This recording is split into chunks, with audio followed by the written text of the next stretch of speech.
Cactus आणि डिजिटॅलिसचं comparison. तर हे कंपॅरिझन खूप जास्त इम्पॉर्टंट आहे, हार्ट कंप्लेंटमध्ये विचारतात.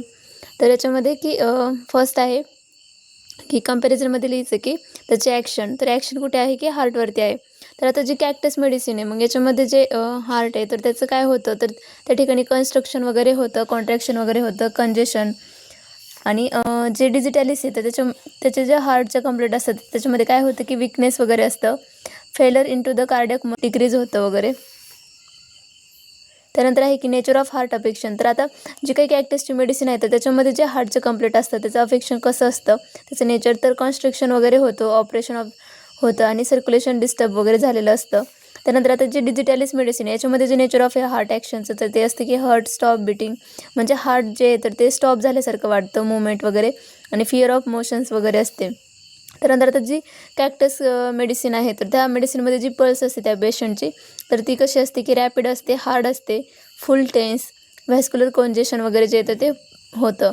त्यानंतर डिजिटॅलिस पेशंटमध्ये जी पल्स असते तर ती स्लो असते, वीक असते, इंटरमिटंट अँड इरेग्युलर वगैरे असते. त्यानंतर काय आहे की पाल्पिटेशन. कॅक्टसमध्ये जे पाल्पिटेशन असतं तर ते व्हायलंट असतं with the tightness and the congestion construction वगैरे असतं.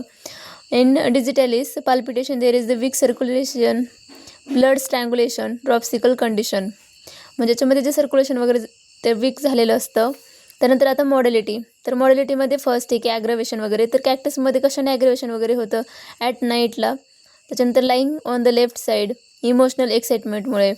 त्यानंतर आता मॉडेलिटीजमध्ये जे डिजिटॅलिस येतं त्याच्यामध्ये काय की वर्ज बाय, म्हणजे ॲग्रवेशन वगैरे होतं मोशनने आणि एक्झर्शनने वगैरे, किंवा लाई क्वाइटली. त्यानंतर रिस्पिरेशन, चेस्ट. तर तिथं काही आता चेस्टमध्ये म्हणजे कोणते कंप्लेंट्स वगैरे आहेत, तर कन्स्ट्रक्शन वगैरे होतं, ऑपरेशन आणि सफोकेशन जे येतं ते फील होतं, कंजेशन वगैरे. तर आता जो डिजिटॅलिसचा पेशंट आहे तर त्याच्यामध्ये डिस्निया वगैरे होतं, विकनेस, डिफिकल्टी होते ब्रिथिंगला वगैरे, ऑन द मुवमेंट. त्यानंतर आहे की पॅथॉलॉजिकल कंडिशन. तर पॅथॉलॉजिकल कंडिशनमध्ये जे कॅक्टस आहे ह्या मेडिसिनमध्ये डिसीज असतात हार्टचे. त्यामध्ये आहे angina pectoris, cardiac congestion, then the hypertrophy of the heart or cardiac spasm. त्यानंतर आता जी डिजिटॅलिस मेडिसिन आहे तर त्याच्यामध्ये काय आहे की कार्डियक फेलर असू शकतं, किंवा हार्टच्या काही कंप्लेंट असतात, dilatation, heart disease, dropsy and the weakness. त्यानंतर आहे की असोसिएटेड सिम्पटम, म्हणजेच कॉन्कॉमिनंट. तर कॅक्टसमध्ये कोणकोणते असतात की सायनोसिस असतं, चेस्टचं प्रेशर, त्यानंतर headache from this vascular congestion, म्हणजे व्हेसलचं कंजेशन वगैरे होतं त्यामुळे हेडेक जे येतं ते होतं. त्यानंतर आता जे डिजिटॅलिस येतं त्याच्यामध्ये काय कॉन्कॉमिनंट वगैरे आहे तर त्यामध्ये व्हर्टिगो, म्हणजे चक्कर वगैरे असते, फेंटनेस, नॉझिया, ओमिटिंग.